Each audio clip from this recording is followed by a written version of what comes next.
Hey, what's up? How's it going?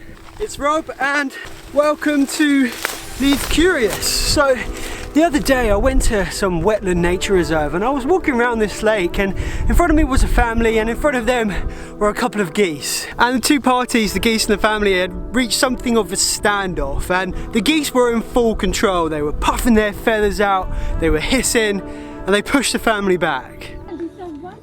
Go on, you can do it. You can do it.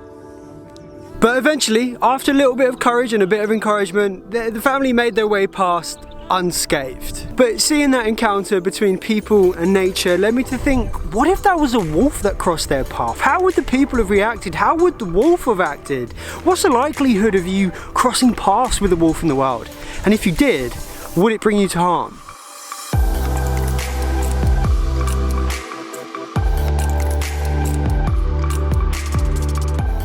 So it's no secret that wolves are the jewels in the crown of any rewilding project. When reintroduced to areas they formerly roamed, they do remarkable things to the ecosystem. Most of you know of the story of Yellowstone National Park, how the reintroduced wolves through the ecology of fear controlled the deer populations, which in turn allowed the overgrazed land to recover and regenerate, allowing birds, beavers, insects and all other manner of wildlife to enter and play their part within the ecosystem. The UK is currently experiencing many of the problems that Yellowstone had before the reintroduction of the wolf. But you see, one of the first boxes you have to tick with any rewilding scheme is acceptance from the public. The public have to be on board with it. The people have to understand exactly what life is going to be like when something like a wolf is reintroduced to their country. And you know, there's a whole host of scenarios that might play out between wolves and people. So in this video, I want to concentrate on one question, and that is what appears to be biting this sign. It's not really, but something has definitely bitten this sign. Look at that. See, someone's been chomping it. You're out for a walk in the wilderness, you happen upon some wolves. Are they going to attack and potentially kill you? Broadly speaking, the answer is no, but it has happened in the past. Throughout history, the wolf has been portrayed as a villain. The big bad wolf that will not only eat Granny, but also her granddaughter too. These events, stories and mythology evolved during a time when humans interacted very differently with the landscape. The world was a different place, the land was less developed and people were more spread out, often living in close proximity to the wolves. What's more relevant to answering our question is to look at recent cases and statistics. But before we do that, it's worth looking at why a wolf might attack in the first place, because there's a number of reasons which might increase the likelihood of an attack happening. Rabid wolves are most likely to attack humans. However, rabies amongst wolves is very rare nowadays, as they are not the primary carriers, and rabies in any species is very uncommon across Europe. It's also worth mentioning that if wolves were to be introduced to the UK, they would be tested and vaccinated against rabies. You then have non-rabid attacks, which can be motivated by provoked attacks, where humans display threatening behaviour towards the wolf, or unprovoked attacks, where wolves display predatory behaviour towards humans. Over the past 50 years in Europe, the wolf has been making a comeback, with populations establishing in many countries, with the estimated number of individuals being anywhere between 15 to 20,000. And over the last 20 years, from wolves, only 8 people have been injured and no one's died. In North America, there are over 60,000 wolves, and during the 20th century, there weren't any people killed by healthy wild wolves. But most notably, in 2005 and 2010, there were 2 people killed by wolves, taking place in Canada and Alaska, respectively. They were deemed to be predatory and non-rabid attacks.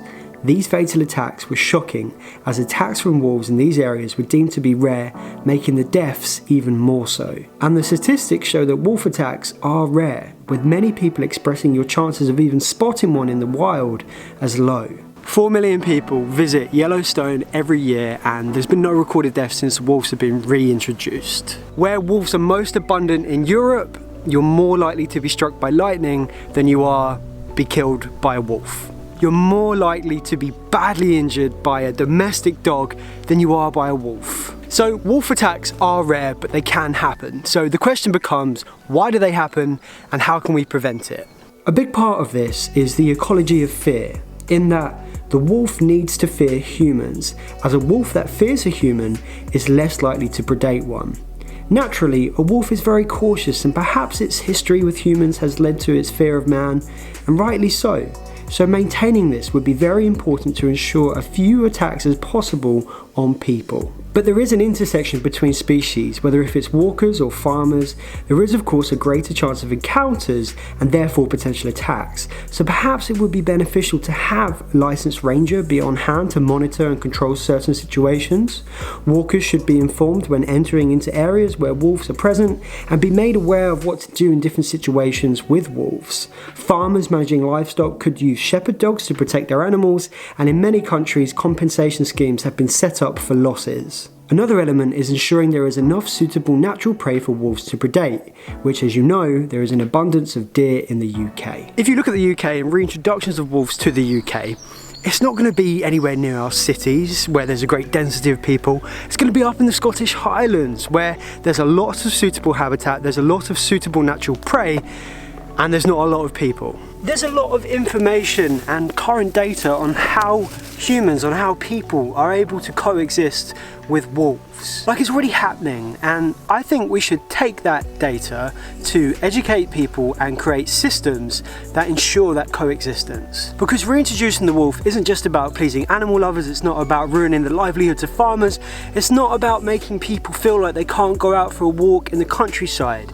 The reintroduction of species like the wolf is all about placing that missing element back into the ecosystem that ensures a healthy ecosystem. We've seen it happen at Yellowstone, how the wolf was able to come in and engineer and benefit those natural systems. So it's not a question about what people want, not only what people want, it's about a question of what's best for the landscape as a whole.